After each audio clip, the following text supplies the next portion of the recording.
जानना जरूरी यह नहीं है कि कटप्पा को बाहुबली ने क्यों मारा, जबकि जानना यह जरूरी है कि नेताजी सुभाष चंद्र बोस को क्यों और किसने मारा। अमर शहीद चंद्रशेखर आजाद की मुखबरी क्यों और किसने की थी। श्री लाल बहादुर शास्त्री को किसने और क्यों मारा। मोहनदास करमचंद गांधी की हत्या के वह कारण क्या थे। डॉक्टर श्याम प्रसाद मुखर्जी की हत्या क्यों और किसने की। युवाओं, जरा विचार करो कि कहां गलतियां हुई हैं। काल्पनिक चरित्र कटप्पा से बाहर निकलो और वो पूछो जो तुमसे जुड़ा हुआ है। पता करो कि हम लगभग 800 सालों तक गुलाम क्यों रहे। पता करो कि जो देश आर्थिक, सामाजिक, शैक्षिक और वैज्ञानिक रूप से सशक्त था, विश्व गुरु था, वो सब ज्ञान कहां है, कैसे खत्म हो गया, कौन इसके लिए जिम्मेदार था। पता करो कि ईरान से इंडोनेशिया तक की भारतवर्ष की सीमाएं सिकुड़कर इतनी छोटी कैसे होगी कि हमें कश्मीर से भी भगा दिया गया। पता करो कि सोने की चिड़िया के पंख कैसे कतर दिए गए।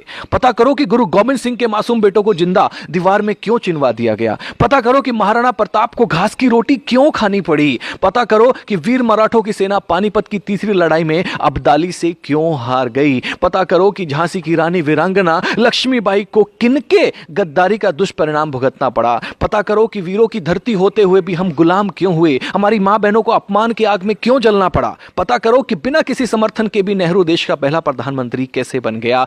पता करो कि पाकिस्तान का स्थायी रोग किसने भारत को दिया, तब हुआ क्या क्या था। दोस्तों, पता करो कि कश्मीर को नासूर बनाने का बीज किसने और क्यों और कैसे बोया था। पता करो कि नेपाल के महाराजा भारत में विलय के प्रस्ताव को 1952 में जो था उसको किसने और क्यों ठुकराया था। पता करो कि 1953 में यूएनओ ने भारत को स्थायी सीट देने के स्वयं अमेरिका के प्रस्ताव को क्यों भुला दिया था और वह सदस्यता चीन को क्यों दिलवा दी थी। पता करो कि सेना को हत्यारा, नक्सलियों को क्रांतिकारी व जिहादी आतंकवादियों को भटका हुआ बेरोजगार नौजवान कहने वाले देश का सांसद कैसे बन गया। पता करो कि मां दुर्गा को वैश्य कहने का साहस किसी को कहां से मिलता है। पता करो कि देवी देवताओं की नंगी तस्वीर बनाने को समर्थन कहां से मिलता है। पता करो कि आतंकवादी याकूब की फांसी रुकवाने के लिए आधी रात के बाद भी सुप्रीम कोर्ट को खोलने के लिए कौन मजबूर कर देता है। आप खुद बाहुबली बनकर जानो कि हमारा कैलाश पर्वत और मानसरोवर तीर्थ चीन के हिस्से में व ननकाना साहेब पाकिस्तान के हिस्से में किसकी गलती से चले गए। और भी बहुत सारी गलतियां हैं।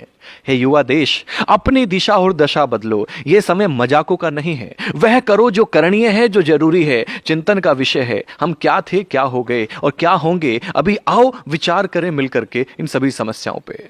हम सबका कर्तव्य है कि इतिहास की गलतियों को विवेचना कर देश हित में और भविष्य में उन गलतियों को ना दोहराने का प्रण लें।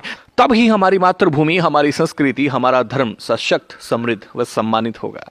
जो सेकुलर जाहिल कहते थे कि हस्ती मिटती नहीं हमारी, जाकर देखे दोस्त, अफगान, पाक और बांग्लादेश में बस्ती दिखती नहीं तुम्हारी। भारत माता की जय। इसे अधिक से अधिक युवाओं तक पहुंचा